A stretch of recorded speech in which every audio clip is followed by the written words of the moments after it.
तो कैसे हो भाई, कुकिंग किट मैंने अपग्रेड कर दी है। वर्जन 3 मैंने लास्ट मंथ कहा था कि मैं आपके लिए लेके आऊंगा, तो इसमें काफी कुछ अपग्रेड करा है।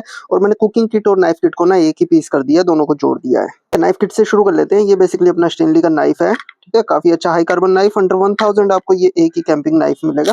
सामने ये पाउच लगा रखा है, इसमें एक लाइटर रखा है, एक फायर स्टील रखी है। फायर स्टील को भी मॉडिफाई कर रखा है। इसमें ये glow in the dark cap है, ये रात को जलती है। ये फायर स्टील ऐसे अलग से निकल जाती है। इधर से आप फायर स्टील चला सकते हैं, ठीक है। और इधर से ये स्टील का हैंडल है, तो इसमें आप अपना नाइफ तेज कर सकते हैं। ये सब वापस इसी में फिट हो जाता है। सो इसी छोटी सी नाइफ किट में आपका काटने का, आग का तेज करने का सारा इंजाम हो गया। अब आ जाते हैं कुकिंग किट पे, ठीक है। इसका साइज जो मैंने पहले रेडिट पे डाला था उससे ऑलमोस्ट हाफ हो चुका है, ठीक है। लेकिन इसमें सामान ऑलमोस्ट डबल हो चुका है। तो इसको मैं खोल के दिखा देता हूँ। ये बेसिकली इसका ओल्डर स्ट्रैप है। मेरे को इसका बाहर का केसिंग बनाना है। तो ऊपर तो ये अपने को 2 कटोरी हैं, ठीक है। इनका हम डायरेक्ट यूज कर सकते हैं खाना बनाने में। अच्छा, पिछले वर्जन में ये प्रॉब्लम थी कि आपको थोड़ा सा भी काम करना हो ना, चाहे आपको एक गिलास पानी उबाल लो, तो आपका सारा सामान फैल जाता था। उसमें साबुन वगैरह जो भी रखे सब फैल जाता था। तो वो एक प्रॉब्लम थी, उसका सोल्यूशन करा है कि मैंने एक मग और ऐड कर दिया है। जो हमारा पिछला सिस्टम था ना सारा, रॉकेट स्टोव और उसका मग, वो सारा सिस्टम हमारा 1 लीटर के मग के अंदर फिट हो जाता है। तो अब हमें सारा सामान फैलाने की जरूरत नहीं है। अगर हमें एक 1% का, सिंगल पर्सन का खाना बनाना है, तो हम इसको निकाल के साइड में रख सकते हैं। ये जो मग है जिसमें मोस्टली 80% सामान, इसमें इसको साइड में रख सकते हैं। और ये बेसिकली हमारा रॉकेट स्टोव हो गया। इसमें सफाई करने के लिए एक जूना, एक साबुन। ये रॉकेट स्टोव का जो स्टैंड है, ये भी स्केल से बना रखा है। स्टैंड को भी इम्प्रूव करा है। इसकी ये स्लिप हो जाता था, तो ये ग्रिप इंक्रीज करी है, इसकी ग्रिप बढ़ाई है। और ये रॉकेट स्टोव में ऐसे अब फिट हो जाता है। ये अपना 1 लीटर का मग है, ये इसके ऊपर आ जाता है।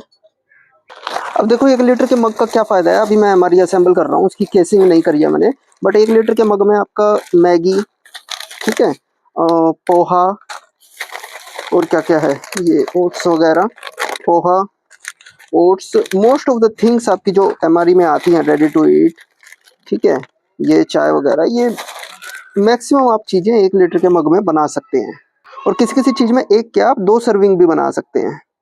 अच्छा, ये जो हमारा मेन था पहले, जो ये यूज भी कर रखा है, इसमें देख लेते हैं क्या क्या रखा है। एक तो टिश्यू पेपर है, क्योंकि टिश्यू पेपर कैंपिंग वगैरह में पानी आपको बचा के रखना पड़ता है। चम्मच, 2 चम्मच, चम्मच के एक्सटेंडर अभी मैं बना रहा हूँ। तब तक के लिए बुशक्राफ्ट में मैं इसमें लकड़ी जोड़ता हूँ। कोई भी टहनी पास में से तोड़ ली, हरी टहनी, और उसकी लकड़ी इसको जोड़ के हम चम्मच की डंडी लंबी कर सकते हैं। ये है अपना चार क्लॉथ। ये सिलिकॉन का कंटेनर है। ये बारिश वगैरह में फायर स्टार्टिंग के लिए काफ़ी काम आता है, जब नीचे ज़मीन गीली हो, तो ये भी कैंपिंग में काफ़ी काम आता है। ये अपना कॉटन और वैसलीन। तो भाई ये कुत्ते कुछ ज़्यादा ही भौंक रहे हैं, लेकिन मैं इनका कुछ नहीं कर सकता। अभी देखो, ये 2 मग वाले सेटअप का ये फ़ायदा है कि आपका सामान नहीं फैलेगा। मेरे पिछले सेटअप में ना सामान फैल जाता था।